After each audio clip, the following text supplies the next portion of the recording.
there, welcome to my channel. This is the Spekt. My name is Nico, and here we're going to be talking about anything that gives us a sense of wonder and spectacle. So, for this particular vlog, we're going to be talking about something that is related to the previous vlog. I believe that I shared something about writing poetry.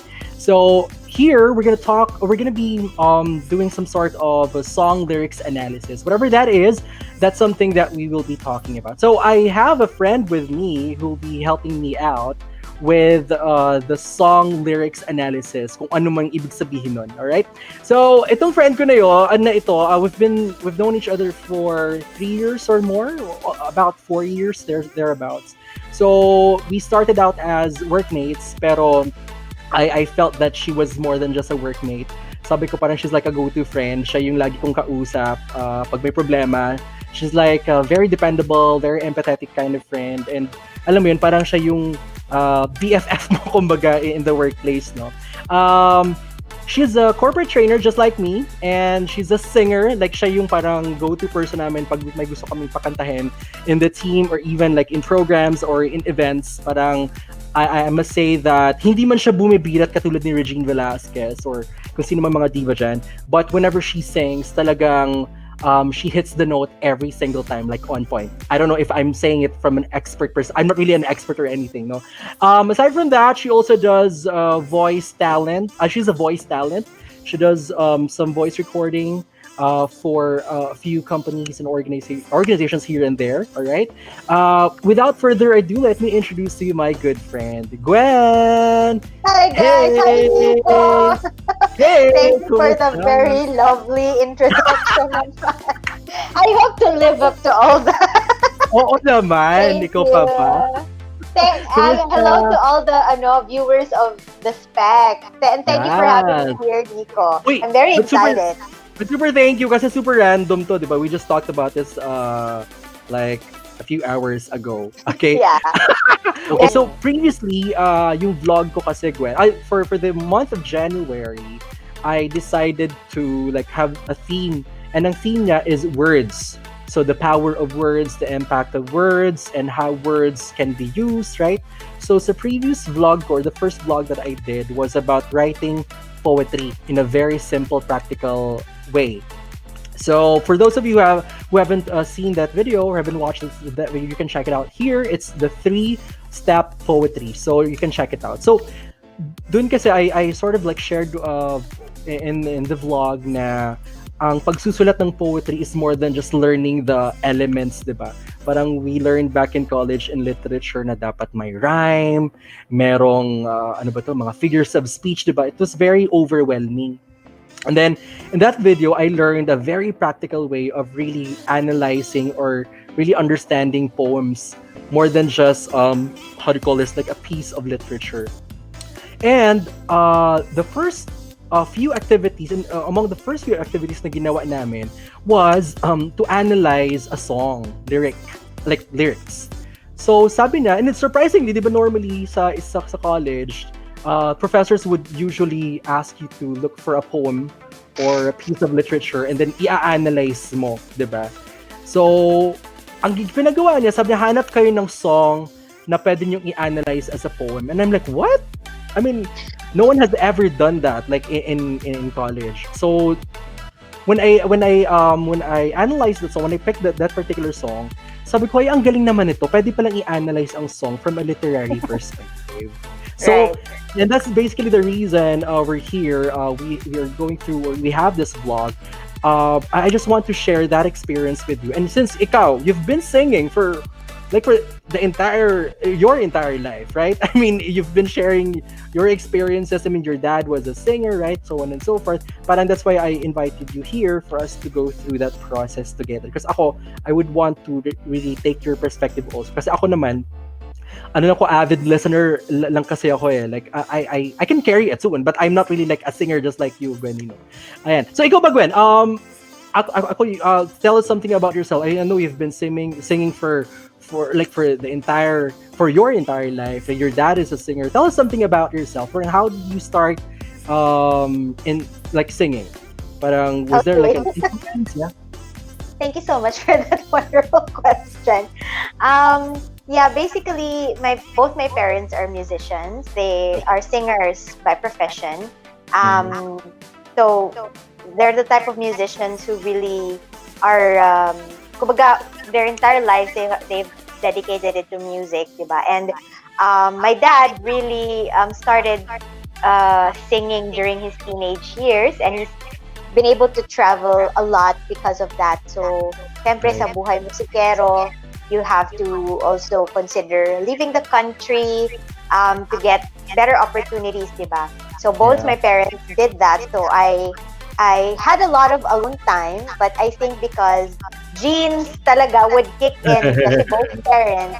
And I guess it's not just my parents kasi from both sides of the family, they're all very musically inclined. Right. And I think I just, naturally got that. And I'm siguro fortunate to also have the interest and the passion for it, diba? Although it wasn't always something that I liked so much because there was a time when I was being trained by my dad to sing when I was a little girl, 3 years old, 4 years old.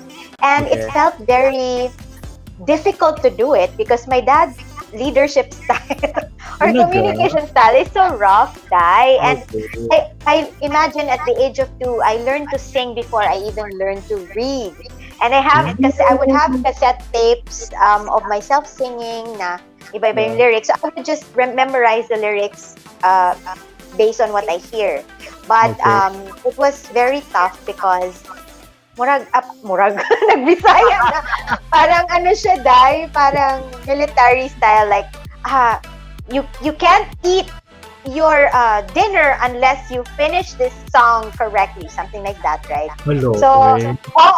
and then I have a lot of cassette tapes that I would listen to, fairy Okay. tales na singing, Disney songs and all that. So I grew up with that, but for some reason I opted to take a different road because syempre I also saw how tough it was on my parents financially because when you're in that field professionally, it's not really that easy kasi Yeah. 'di ba parang ang daming limitations and Right. Right. ang daming considerations. You have to be really good at it, and then syempre you have to do it while you're at your prime and this and that. So Yeah. Yeah. even if I was interested in music and it was a huge part of me, I didn't choose to make it my profession.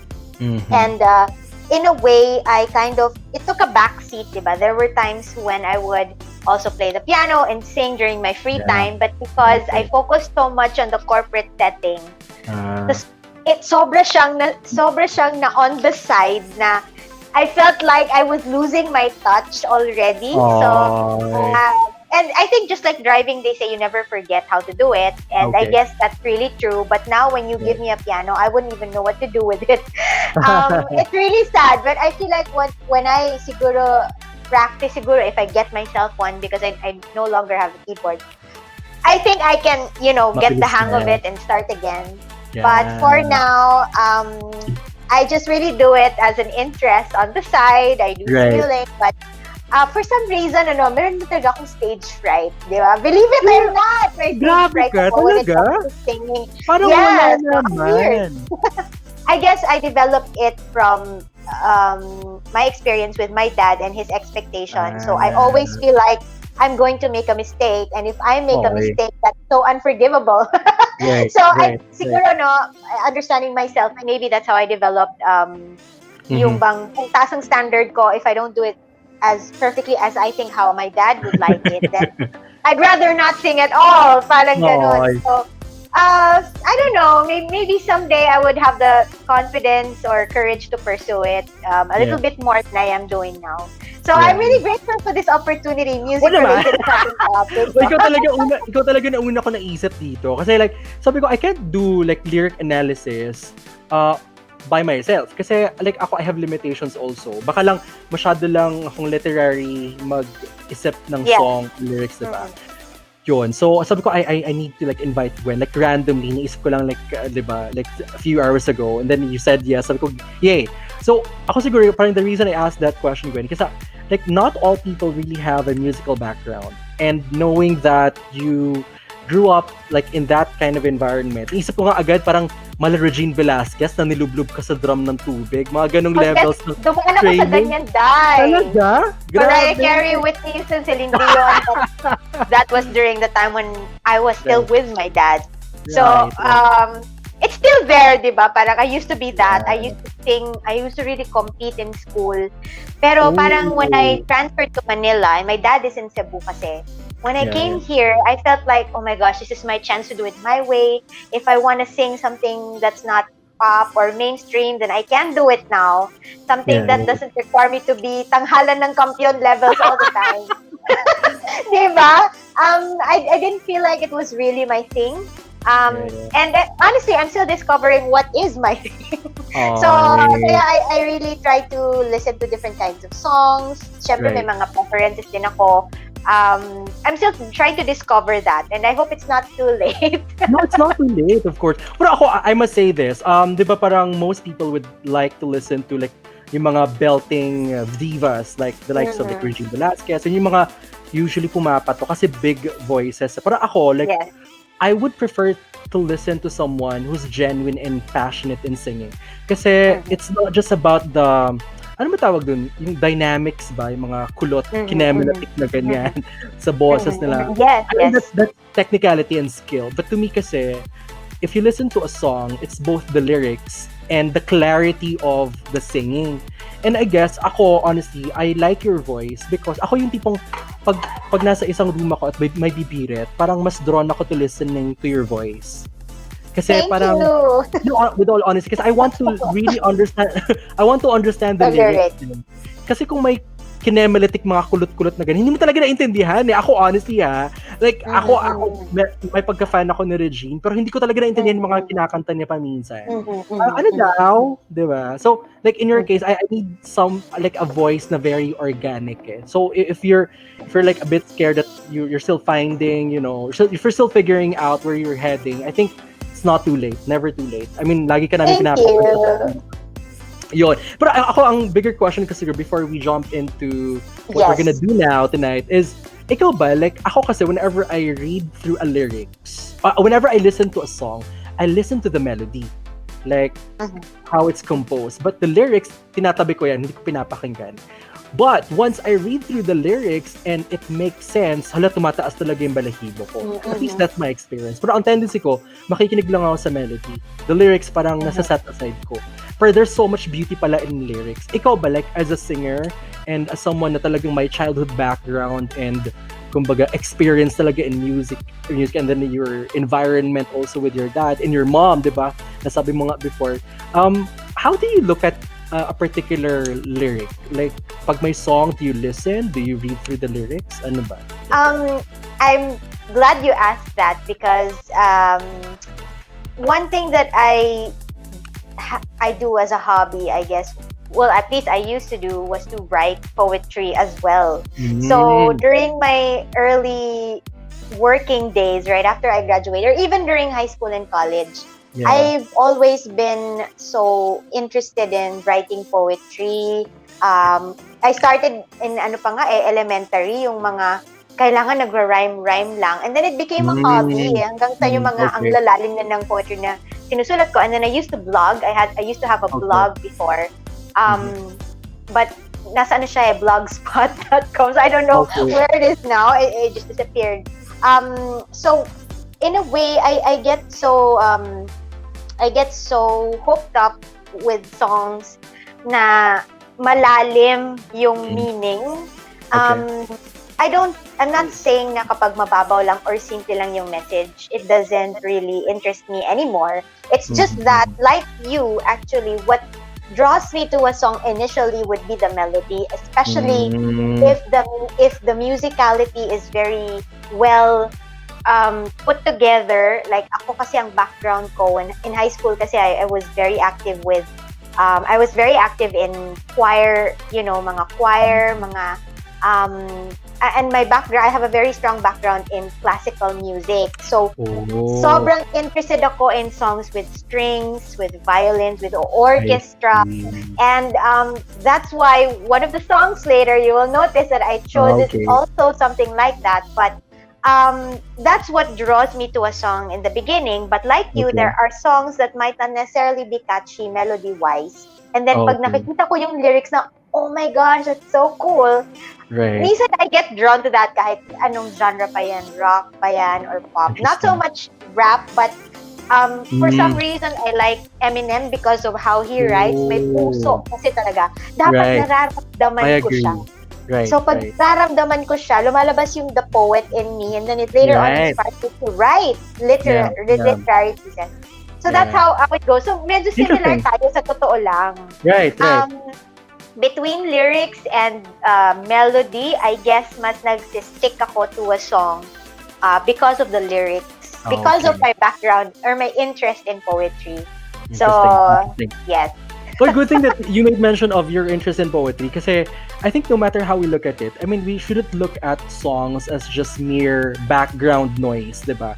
Kasi may iba parang ginagawa lang background music. Although some people, right, would listen or would appreciate songs on a deeper level, like talking about the lyrics, minsan history pa, even and later we'll discuss that. So I think this vlog is going to be some sort of a reaction vlog or video on song lyrics. Kasi normally but can you hear me when like super Yes, clear? yes, yes. Okay. So this is like a vlog, a reaction video. May mga reaction video kasi on series and movies and films, no? Ito naman, we'll do it differently tonight. Since mahilig tayo sa songs, lyrics, and poetry, right? We'll do a reaction video or vlog on song lyrics. This is going to be our first set. Nilagyan ko talaga siya ng set 1 because this will only be our first. Yes, I love it. We will do more. Welcome Okay? to our first set. Yes! Di ba kasi naisip ko, session Yes. sana. Eh di ba pag kumakanta ka, di ba set Yes, ang tawag doon? yes, First set. perfect Set ka 1, doon. first set tayo. Okay, so I'm excited for the songs that you'll be sharing with us. So we'll have the first round. Ayan. So ready ka na ba sa ating lyrics reaction? Ayan. So the first round, okay, what we'll do is we decided or we picked our personal favorites, right? So I think you made your own choice also. So we'll go first with you, and then I'll go next. So what we'll do is, in the first round, you'll explain what the song is about, right? And why you appreciate this particular song. And siguro you can say something more about what the song or the lyrics is saying to whoever is listening to this. So, ang song natin ay... Fuck! Si Aling Alanis. Si Alanis Morissette. Si Alanis Morissette. Di ba sikat yan si Morissette ngayon dito? Si Morissette Iba Amon. pala dyan. Amon. Alanis Morissette Amon. Hindi ko Yeah. na kinuha yung name niya. Pwede, di Mas ba? makatanda ni Alanis. Oo. Sorry. So, yeah, as some of your viewers and maybe you might know, di ba, Uninvited was part of the soundtrack of a famous movie entitled City of Angels. And I really, really like that movie. And I think that's where I first heard the song from Alanis, although that was a time when Alanis was also parang having a lot of hits and being on the charts a lot during the 90s, no? And I really, really like that movie because at that time, medyo unique pa yung tema nung ganong klaseng movie na medyo paranormal ng konti, pero love story, di ba? Parang now, it's a little common, but parang I think it was a good choice for them to get Alanis for this. I don't know if they got Alanis to write the song for it or vice versa. It was already created and then someone just asked to use it for the movie. Regardless, I think that the number one, the first thing that really made me so interested in the song was the musicality talaga. Kasi it starts very soft, like piano lang, ting, ting, ting, ting. Tapos nakakatakot siya. And there was a period in my life na sobrang nahilig ako sa mga nakakatakot na songs, di ba? Yung mga very eerie, sad. scary kind of music. And Right. towards the end, you hear a very strong orchestra in the Okay. background. And talagang nararamdaman ko yung sobrang Oh my powerful. gosh. It makes me visualize um, not just the movie, but talagang the artist, yung kinakanta niya. Mhm. That's where we get to the lyrics naman. So, when Okay. I actually, the thing about Alanis is that she has a tendency to write songs na medyo malalalim. Parang Mhm. I think she gets it from a lot of her experience. But Okay. I didn't really bother to find out about why she wrote the song. But for me, ang una ko talagang meaning sa kanya is that akala ko talaga it was written for the movie. Diba? But then Mm. I had a lot of questions na bakit uninvited? So I was thinking maybe because uninvited, and maybe a lot of people would think that kasi Angel yung nasa movie, di ba? And then, Right. parang, bakit mo ginalo yung buhay ko and whatnot? You were Okay. uninvited or something like Okay. that, right? Or vice versa, like, the angel didn't really expect to experience falling in love Mm. with a human being. I mean, Right. I didn't sign up for this or something like that, right? So, it's something that's uninvited. But then again, if you try to look at the lyrics, di ba? Kasi through the verses, it's Mhm. really very visual, di ba? Like anyone would be, I'm flattered by your fascination with me. It might tell the listener na it could be representing the first few scenes in the movie where si Angel, di ba, in the actor of sino ba, Nicolas Cage, was so fascinated by Meg Ryan, di ba, na parang sinostalk niya, and sobrang, and then like any hot-blooded woman, I've simply wanted an object to crave, but you're not allowed, you're uninvited. So parang, to me, if I would literally connect it to the movie, I would say na it's just really singing about the movie and how the movie really went. And then you fast Okay. forward, so ganun din, it goes on, must be strangely exciting. It's like kinakausap niyo yung person that's so fascinated with her na almost obsessed with her. That's how it, parang that's what it's telling me. And then there's a part there na towards the bridge, may mahaba kasing instrumental session doon na talagang, di ba, yung orchestras, drums, and all, and the stringed instruments and all, and I really like that part. That was the part where sinabi niya, sorry, can we go to that part na medyo sa last part na when she said, I need a moment to deliberate. Kasi, ayan, I don't think you unworthy.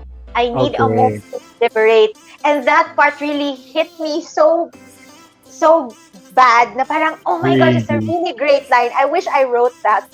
Alam mo yun, na parang it's just so poetic for me na parang that word deliberate, it says a lot to me na parang that line, I don't think you unworthy, I need a moment to deliberate, telling me that siya mismo, meron siyang struggle in choosing whether she actually wants it or not.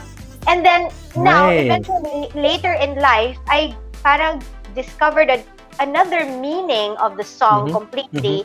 It speaks to me years later, like a decade and a half later, I listened to the song again. And, it tells me that it could mean differently to me in such a way that, if there's something that you encounter in life, or maybe may that be a person or an opportunity that you're not sure you want to take.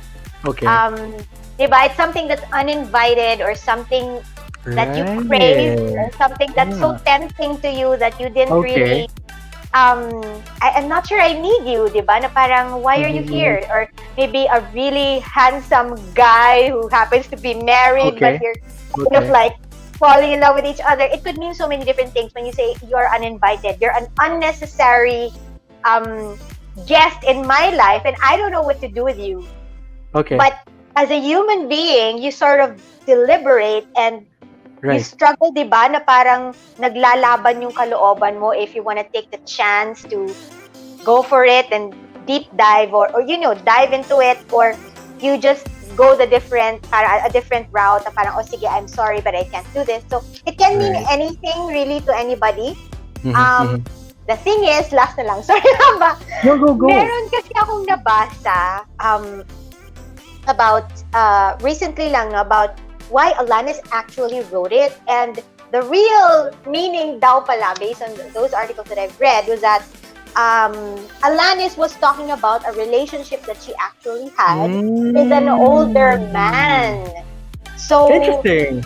interesting, di ba? Na parang, Yes. kaya nga itong song na to is really, oh my gosh, it can mean so many different things for anyone who Right. listens to it. And how you make the music, the background music, how you make it speak to you. Kasi ang cinematic ng music niya eh. It's Right. not, diba, na parang simpleng instruments na ginamit. Ang daming instruments na ginamit. Maybe they've, hired an orchestra to work on it. And it just has a lot of power. It's very powerful, and it can be very meaningful to a lot of people in different ways. So, ang bongga talaga, uninvited pa. Pero I listened to this before. Parang wala, sabi ko nga sa'yo, para pag Alanis Morissette is like, usually has like powerful songs eh. Diba? Like, makakinig ka talaga, diba? But hindi ko masyadong naisip na ganun yung ibig sabihin ng mga lyrics niya eh, until you explain it now. Kasi I did listen to this. To our viewers who will be watching this vlog, I'll just share the link down below in the description box. Ayan. So, ayan. Pero Gwen, if, ang ganda, actually maganda, yeah. It means more to me now, this song. Diba? Yeah. Diba? Super. It's para siyang, I don't know, it's creepy in some way. It's so inviting in some way. It's like, yun nga, like I said, it could be something tempting you. It's a temptation. It's a craving. Let's say you're on a diet, and then, diba, there's like this whole parang table of food. Like, I don't really need you right now. It could be as simple as that, or something na talagang malalim for you. So, yeah, it could mean, you could have a completely different meaning of the song, diba? Yep.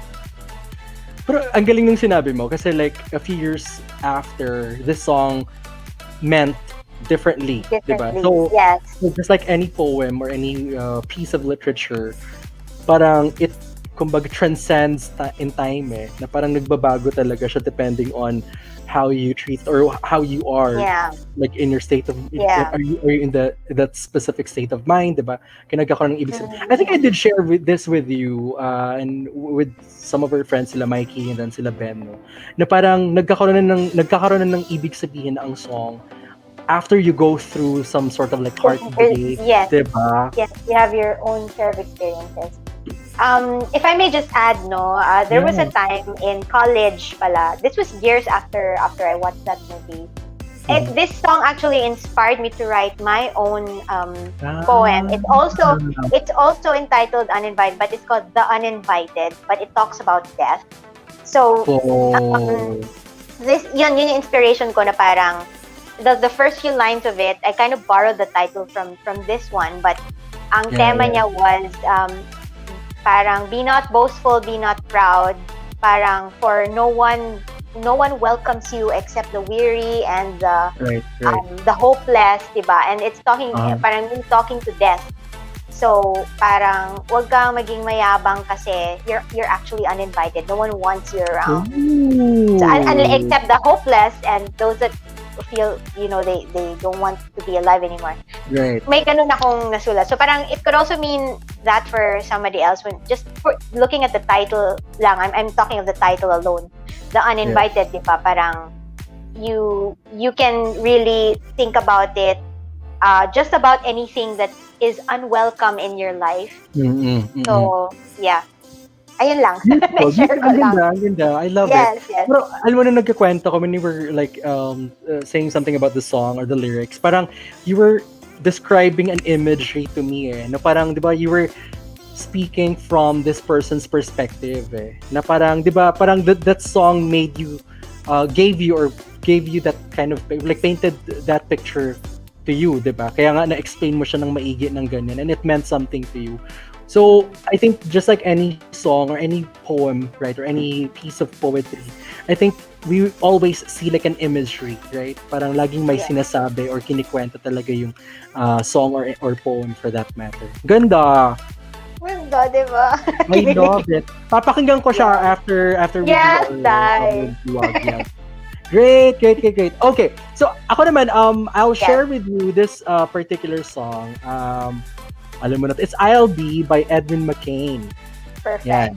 Ay, wait lang, Gwenny, before that. Pwede ka mag-sample ng few lines ng song na yan. Oh Since my stalker gosh. ka. Yung favorite line mo talaga dyan. Sige, I'll just choose, sige, one stanza na lang. Yeah, one Go. stanza. Go, go, One go, line go. lang yun. Yay! Okay, so it goes this way.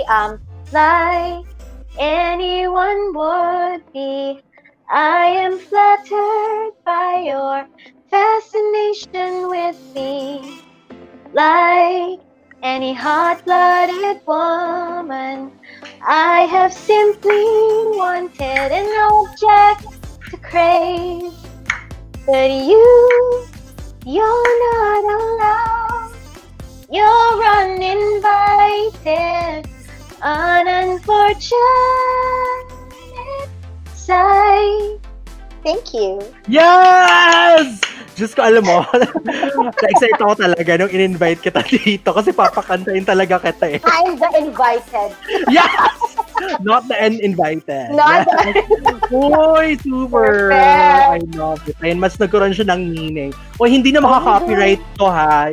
Ibang boses na talaga yung boses kumanta ng... Oo. Oh my God, kaya lusot natin. Dahil Yeah. dyan kumanta ka ng I'll be. Wala! Uy, nakalimutan ko na talaga yung tulungan mo ako dito. So, ako, I'll give you some sort of like backstory to this. I think I did share this at the start of this vlog na yung professor ko back in college when I took Literature 101, she was unconventional sa methods niya of teaching no? And then instead of like asking us to look for like poems, sabi niya maghanap kayo ng lyrics ng song ng gusto nyo. And then i-analyze natin yung lyrical components. Sabi ko, hala, ano yun? So, this was the second song I picked. Ang unang song na pinili ko was by Barbie Almalbis, pero hindi ko naintindihan yung song niya. Sabi ko, ano to? So, syempre, gusto kong pumasa at maganda yung score or grade ko dito. Ito yung pinili ko. And it had like imagery and parang, how do you call this? Mga metaphors and symbols all together. Yeah, true. Diba? So, sige, parang i-focus ko siya ha. Let me just take out the banner. Ayan. And then, ayan. So, here, ayan. So, parang, diba, the strands in your eyes that color them wonderful stop me and steal my breath, diba? And emeralds from mountains thrust towards the sky, never revealing their depth. Siguro yung a way ko to analyze the song is very literary masyado, Gwenny, parang and help me also parang flesh out the meaning of the song para sa'yo. Pero ito kasi parang it gave me or it painted the picture of someone, of like a couple na magkalapit yung mga mukha nila. As in, imagine na parang romantic yung scene. Tapos, kitang-kita mo yung mata ng kanyang True, exactly. Tapos, tinanong ako ng prof, why do you say that? Kasi here, parang the strands in your eyes that color them wonderful. Hindi mo makikita yan, di ba? Unless super up close ka. Kung may ayok. Di ba? Parang I took it literally. And then, stop me and steal my breath. And then, sabi niya, so what's then the purpose of the emeralds from mountains thrust towards the sky? Sabi ko, yun yung kulay ng mata niya. And then dun talaga siya na amazed na parang, hindi raw nila nakita yung perspective na yun. And then never revealing their depth. Diba parang, whenever you look at someone in their, in his or her eyes, diba, parang there's more to just the pupils, there's more to just the eyes, parang there's soul to it, right? And yung emeralds na yun, yung kulay talaga ng mata niya, pero yung mountains na yun, yun yung depth ng soul niya. So yun yung sinasabi ng song na parang if you take a backseat, if you look at the scene, meron talagang eksena na may couple na magkalapit yung mukha nila. Ganon. Yes. So ganun ko siya na-imagine as a song. And then ito pa, Fran, tell me that we belong together, ano na to, chorus ito, and dress it up with itong trappings of love. It's actually a hug, Gwen. So my gosh! Oo, diba, so smart! Hindi siya, 'di ba? Parang sabi ko, kung mag-analyze ka ng song na ganyan, hindi mo iisipin na ganun pala ibig niya sabihin. Ewan ko kung ganyan yung purpose niya, 'di ba? Meron kaming ni Mikey na parang whenever we do like reviews, meron kaming tinatawag na blue curtain moment. Yung mga tipong Yeah. Kahit wala namang sinasabi yung writer or yung composer, nilalagyan talaga natin ng ibig sabihin. 'Di ba? Minsan iniisip ko siya na ganun. Pero it makes sense na parang and dress it up with the trappings of love. Parang may hug na nangyayari. Then I'll be captivated, I'll hang from your lips. So, since magkalapit yung mukha nila with a hug, nag-kiss silang dalawa, no? And instead of the Yeah. gallows of heartache that hang from above, so yung gallows na yun, Dai, is actually a chandelier na parang they're about to break up. Parang may ganong eksena. God. So, di ba from like being Yeah. up close, hugging, it's actually a breakup song. So, lahat sila in the class at that time was like, oh my God, akala na love song to. Sabi ko, no, heartbreak song talaga siya. Oh my God. So, ganon, no? And then, ayun na parang, ito na, I'll be your crying shoulder. The Diba? chorus. The refrain. Diba? I'll be your crying shoulder. I'll be love suicide. I'll be better when I'm older. I'll be greatest fan of your life. Kasi sinasabi niya na parang I'm about to let go, but I'll forever be your fan. So it's really a breakup song. Diba? Tapos ito pa dahil mas dramatic. So kunwari, ito parang next line na, no? Parang, and rain falls angry on thin roof, diba? Super lakas ng ulan. And as we lie awake in my bed, and you're my survival, you're my living proof, my love is alive and not dead. So basically, nakahiga silang ganyan, diba? But then again, it's like their last moment together in that room, diba? They're about to break up, but here's this guy telling this girl na, hey, my love will always be alive with you. Yes. Diba? So yun. The fact that you exist, you're proof that I've ever loved someone. Right. Diba? You're my survival, you're my living proof. Right. My gosh! Diba? I never really bothered to understand this song. Exactly. So, but I really like it too. It's beautiful. And then the title itself is actually left to the interpretation of the listeners. Diba? I'll be what? Blank. What is it? Diba? Exactly. So, yun, parang I think, yun yung parang nakita kong meaning ng song talaga. Pero alam mo, prior to doing this for the class, deadma talaga ako sa song na to. Parang ano ba na naman yung love song na yan? Parang wala talaga siyang meaning. But when I looked into it closely, sabi ko, shucks, it's a breakup song. Why? Yeah, my God. Nahimay mo talaga sa part na yun. My God, I love it. Yes. So yun, I think that's the beauty of reading or listening to songs through the lyrics and not just the melody. The melody is there to support, vice versa actually. But the power of words really put so much meaning in what we listen to and what kind of song. Like yung sa Uninvited mo, parang I never thought of it that way kasi very deep very, very profound yung explanation mo about it. And sa akin, nagkaroon tuloy siya ng meaning, not just in an Alanis Morissette song na kinakanta sa isang live concert or pinapatugtog sa jukebox, 'di ba, usually ganyan, 'di ba, or sa karaoke kinakanta. Yes. 'Di ba? So yun nga, parang yung theme kasi ng month na to for my vlogs, so the words and the power of words really put so much meaning in the songs, no? I mean, hindi pwedeng instrumental lang or whatnot, 'di ba? Ayun. Yes. And to add to that, I completely agree with what you're saying. Kasi you might remember how some singing contests like The Voice, they would usually comment or kahit yung mga tanghala ng ano ba yung mga noontime showtime, di ba? Tawag ng tanghalan yan. Showtime. Tawag ng tanghalan. And some judges would say, you know what, you picked the wrong song. And for me, honestly, it's not really much about the wrong song. I mean, a song can't really be wrong except that if a person sings the song without much understanding and relatability to the song that you're singing. If you're a teenager and you're singing My Way, it will definitely be not the right one for you, but the song itself isn't wrong. So parang tama ka it's the lyrics that bring meaning to the melody, how it's going to be sung later. Kaya nagkakaroon ng skill or nagkakaroon ng ganda or galing yung singer depending on how they interpret the song and make it their own, kasi doon lalabas yung saan mo siya i-stress, saan mo siya ilalagay ng emphasis, saan mo ifa-falsetto, saan mo Yes. ibubuga. Right. It's really the words and how you put meaning into Correct. it. So, ang Correct. laki ng value talaga ng lyrics in a song. Di ba? Major Yes, yes. ingredient. Uy, good thing that you made mention of Tawag ng Tanghalan. Meron talagang isang singer na, oh my God, I forgot his name. When he sang this particular song, marami na kasing sumasalis, di ba? Like, the likes of, sino ba tong yung flight attendant, si Antenor Cruz. I mean, he's a good, yeah, di ba? He's a skilled singer, right? But, in terms of like feeling the song through his singing, hindi ko masyadong nararamdaman until this particular singer, which I'll share with you later. Nakalimutan ko na name niya. Ang galing talaga kumanta, yung paglagay ng emphasis, hindi nagkukulot-kulot siya, pero yung tamang kulot na may emphasis on certain phrases and words. So, nagkakaroon ng much meaning yung particular song because dama mo yung sakit na nararamdaman. Yes, exactly. Diba? So, yon.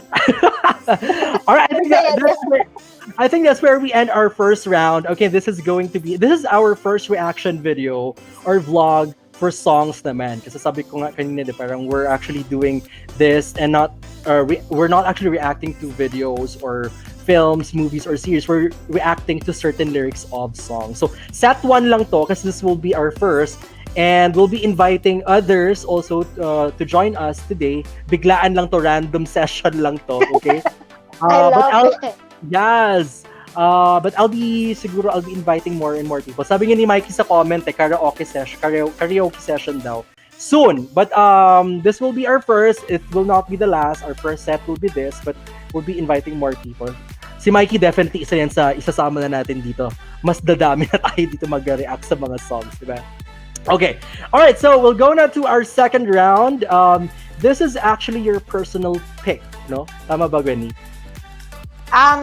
This is personal pick na medyo mas luma ng konti, I guess. So yeah, classic, I would say. Okay, and the song is Pak. Another Pak.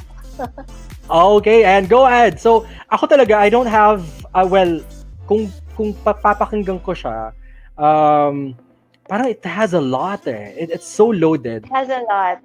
No, it has a lot. And hindi ko masyadong ma-digest yung story niya. Honestly, may mga Scaramouche. Ano ba yung ibig sabihin mo? Diba? Yes. So, but I'd like to know more about this. And I think you are like the best person to explain this song. So, what is this song about? Okay. Well, before I answer that, the first thing that really comes to mind when I picked this song was really the writer, si Freddie Mercury. And I feel like, for me personally, to really fully understand what a song is meant to mean, you're gonna have to kind of, in a way, understand the writer kasi you'll have to see it from his or her eyes.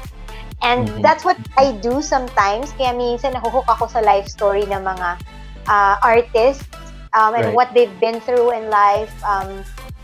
Freddie Mercury being one. And syempre, I'm not sure. I think you've seen naman the movie. And a lot of people know naman who Freddie Mercury is and how his life was, how great he was as an artist, and all his experiences in life. And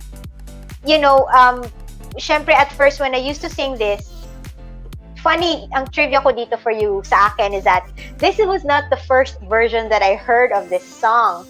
I don't really know kung kaninong version na ang narinig ko, pero medyo siya, upbeat na parang oh my gosh, later on sama ko na nga lang yung link mamaya below. Sige. It's like an R&B song na meron? Mama, parang ooh, I don't wanna die. Sometimes wish I'd never been born at all. Really? Oo, that's the first version I heard of this song. And I was in elementary, I think grade 5 ata ako nung time na yun. And sabi ko, it's a really cool melody. Yung melody. And at that time, not just the melody, but the lyrics, because I heard Mama. Dahil female yung kumakanta, nag-relate ako because that was a time na nag-break talaga, parang boyfriend girl. Nag-separate yung parents ko and they went on their separate ways, and that was a time that, syempre, I was very close to my mom, and that line really struck me na, Mama, ooh, I don't want to die sometimes. I wish I'd never been born at all. Yun yung line from the radio that I heard, and sabi ko, uy, that was a really cool song. And dahil this was like 1995, di ba? You can't just YouTube it at that time. So I'm gonna have to wait for the next time that it goes on the radio. So sabi ko, siya, ano kaya? And then eventually I found out that it was Bohemian Rhapsody. And then years later, doon ko nalaman na, okay, Queen pala originally yung nagsulat nito, and I heard a more complete version of it. And when I heard it and it was sung by a man, nag-iba na naman yung meaning niya for me. And then, siyempre, when I heard it in full, yun nga yung line, is this a real life? Is this just fantasy? Wala kasi yan dun sa R&B version eh. It goes immediately to, Mama just killed a man. Put a gun against his head, pulled my trigger, now he's dead. Mama, life has just begun. So, when I was reading through the lyrics, it tells me of, ang na-visualize ko is a person who's being, may nabaril siya, and then there are police cars around him na parang dinadakip na siya. And alam mo yun, pinoposasan na, and then nandyan yung mom niya looking out the window, and parang, alam mo yun, na parang, Mama, I don't wanna die. I sometimes wish I'd never been born at all. Na parang, I'm sorry, Mama. Parang ganun parang, nakapatay ako, I'm a bad person, ganyan. And that's how I'm picturing it, na parang, in the act siya, may nabaril siya, and then, hinahandcuff na siya, magiging, maano na siya, makukulong na siya and all, and then yung mom niya nandun sa loob ng bahay, umiiyak lang. Oh my goodness. So that's how I pictured the whole song until yung, I didn't mean to make you cry. If I'm not back again this time tomorrow, carry on, carry on. As if nothing really matters. So parang sinasabi niya sa mom niya, nakalimutan mo na ako, I'm a lost cause, and di parang ganun ba, Day, na any son, kasi nga lalaki, di ba, na parang son. I was thinking naman na, okay, this might be some, gangster na, na ligaw ng landas, and talagang he wanted to just give up on himself, and he's asking his own mother to just give up on him. Parang, don't, for my sake, di ba, parang move on with your life and forget about me. So that's how I understood the song. Ngayon, as I read through yung song meanings nga, there are several different articles that give different meanings to the song. And I think our viewers, like sila Mikey or Ben, might have different ideas also of what this song means to them. But I didn't know kasi dati what bohemian meant. And parang there's this article that says, the general description basically of Bohemian Rhapsody is said to talk about the typical life of a bohemian. Na parang, di ba, parang ang gulo, di ba, you're in an environment that there are a lot of killings, na parang drugs, and then this and that, di ba. So, it really talks about how unfortunate, parang yung yung, what do you call this, yung Rent. Parang it just illustrates Labi Bohem. Diba yun ba yun? Yes. Parang when you talk about Bohemian Rhapsody, it talks about people in certain areas or certain places na poor, di ba, or di ba, exposed to different elements.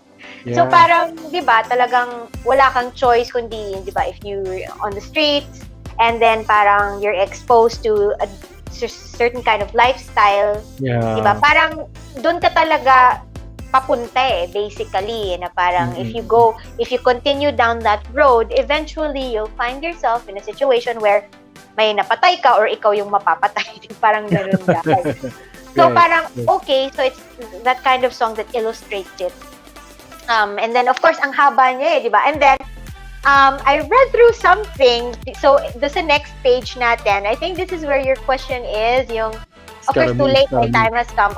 Continuation earlier. And then you go to, I see a little silhouette of a man. Scaramouche, will you do the fandango? And when you read through that part, which this is not part of the R&B version, by the way. So, sabi ko, this is so weird. It feels like it's out of place. It feels like it's not supposed to be part of this song because it doesn't make sense to me. And then, Right. ang nakakatawa dito, right after this part, babalik na naman siya sa, oh, carry on, nothing really matters, blah, blah, blah. So, parang, Uh-huh. sabi ko, ano kayang part tong Scaramouche, Scaramouche? And then, I actually read that it has something to do with Freddie Mercury's background, yung kanyang ethnicity, Okay. because let me just read some portions of what I read through now. So, Right. many of the words daw in this song appear in the Quran, and Bismillah, I don't know if it's there in that song, Ayan. is one of these, and it literally means in the name of Allah. And then the word Oh. Scaramouche means a stock character that appears as a boastful coward. Okay. Another one is Beelzebub, is one of the many names given to the devil. And then another paragraph here in the article that I saw was that Mercury's parents now were deeply involved in Zoroastrianism, and these Arabic words have a meaning in that religion. His family grew up in Zanzibar, but yun na, this and that, diba? So, that's where kaya ang premise ko dito is that sometimes to fully understand what the song is meant to mean, I don't know if that's grammatically correct, you kind of factor in a person's life, a person's background, what it means to him, what's the context of how he wrote it. Context. Of course, Oh, as a reader, you can completely make your own meaning of that song. Pwede naman, True. definitely, di ba? But if True. you wanna really know, if curious ka, hindi, gusto ko talaga to see it from the eyes of the writer. Ano ba yung nakikita niya? Bakit niya Right. sinulat to? Ano yung Right. konteksto? Ano yung intention na Yeah, iparating? yeah. And talagang, not a lot of actors, apparently, I read through somewhere na Freddie Mercury wasn't very vocal about completely the meaning of Bohemian Rhapsody, and them as a band, si Queen, were very encouraging of their fans to make their own meaning out of the songs that they wrote. So, they didn't want to, parang ang dating sa akin was that they didn't want to impose their own meaning of the song to their audience. But then, what's surprising is that there are several articles, ang pinaka-common na nababasa ko about the meaning of this song is that a lot of people actually interpret it as Freddie Mercury's coming out song, wherein this was a time when he was saying, diba, parang he killed a man and that was his old self. And now he's looking at a silhouette of a man na parang, telling the world that I'm coming out, this is the new me, the old me is dead. Diba, parang telling my family and friends to just move on from the person that you knew, this is now the new me. So parang so yun ang madami kong nababasa na talagang a lot would really consider it as his coming out movie, and him recognizing and telling it to the whole world that I am born again, I am renewed, this is now me. Diba? And then itong Galileo was in honor of one of his band members who was an astronomist or had some background on astronomy. He's very interested in astronomy, kaya may Galileo for that band member. So in a way, may pagka-chapsoy siya, but it turned out beautifully as a whole, diba? Actually. Ganda. Very, very amazing song. Super. Yeah. And can I just add, sorry na, this is another song that really speaks to me because yung instrumentals niya, and you know how very extravagant si Freddie Mercury is, hindi siya matipid kuha ng kanta and musicality. Diba, talagang hindi niya titipirin. If it means you put a lot of instruments in it, put the whole orchestra in it, you would do it. Oo. Yun. Nice. Uy, alam mo, good thing that you'd made ang galing talaga. Super, kasi tama parang, I think sabi mo, chop suey yung dating niya. Kaya siya tinawag na Rhapsody. I think dun sa movie, parang it was explained that parang hindi siya naging na-approve at first ng production manager. Because it was too long. It was too long. Sobrang I think it's the longest song, I think, in history. Yes. Correct me if I'm wrong, ha? Pero yun nga, he really pushed through this kasi baka may ibig sabihin talaga yung song na to para sa kanya. Pero grabe, yung chop suey, nagkaroon na siya ng ibig sabihin, di ba? Yes. Ang galing. Oh my gosh. Diba? Ang saya. Yes, that's nice. Bohemian Rhapsody, kasi tama, no? Ang contexto is Bohemia, just like what you said. Then Rhapsody is basically like medley of some sort. Di ba Yeah. parang ganun? Yeah. Like a mix of Correct. stuff.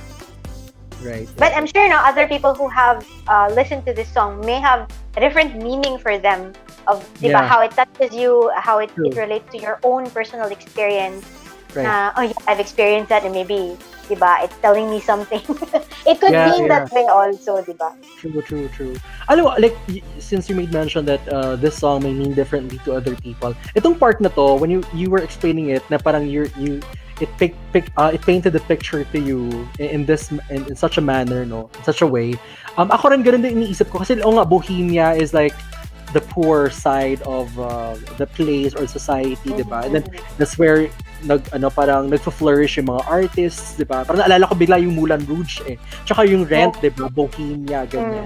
So, but then again, nga tama, magkulo yung buhay, ganyan. I think ito yung tumatak sa akin. Ito yung part ng song na clear sa akin. Kasi parang ang klaro wala kang, hindi mo siya iisipin ng in a different picture Pero yung ibang parts ng song, explain naman mo naman, super labo talaga. Sabi ko, I don't know. Yeah. So parang, and to me, it's just a kind of like dancey, upbeat song, but no. Parang, diba? Uy, pero So, mga dinagdag lang yung mga Galileo Figaro na yan.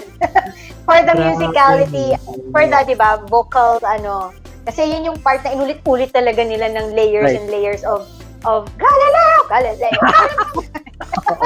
With the harmony and everything, diba? Diba, Day? Ang galing. Pero nag-stick sa akin yung sinabi mo na parang, to me, parang I would like to believe that it's a coming out song for Freddie Mercury talaga. I feel like it's a coming out song kasi ang extravagant ng sabi mo ng musicality plus the, diba? It has the story, it has this context. I think parang gusto kong paniwalaan talaga na coming out song niya siya. Diba? And kasi parang during that time, hindi pa naman siya completely verbalize it. I mean, he only verbalized it towards the end of his life. But during the course of his career, nung lumabas tong song na to, he wasn't really verbalizing it, yung ina-out niya publicly. But I think he found a way to express that through his song. And it's possible na yun. Kasi that was the time when he broke up with his ka-relationship at that time, yung long-term girlfriend niya. And then, this song came out. Okay. Yun, di ba? That was the only person, I guess, female that he's really had a long-term relationship. And then afterward, yun na yung maybe he discovered more of himself. Correct, diba? Correct.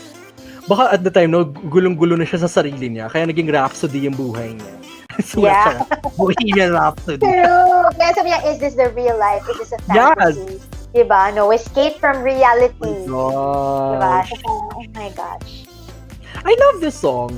Yeah. Diba? Nagkakaroon tayo ng ibang different passion and interest for it. Right. So, ito na po yung reaction video namin ni Gwendo on this on these lyrics. So I think maganda yung sinabi mo, Gwenny, that we need to understand the context and the story behind ano ba yung kwento or story nung writer. Because in the next song that we will be analyzing, I'll be sharing with you, actually last minute ko siyang naisip, sa round 3 natin, we'll go back to present time naman. Distant, parang pinaka-recent rather na history, I guess, the song. This was composed in the 90s. This is Ala Pa Up by Eraserheads. I think familiar lahat naman dito. Yes. Yeah, so alam mo naman yung mga Eraserheads song, they give us nostalgia, 'di ba? Parang college days, high school days. 'Di ba? Ito yung mga songs na tumutugtog talaga sa radio stations, yeah. 'Di ba?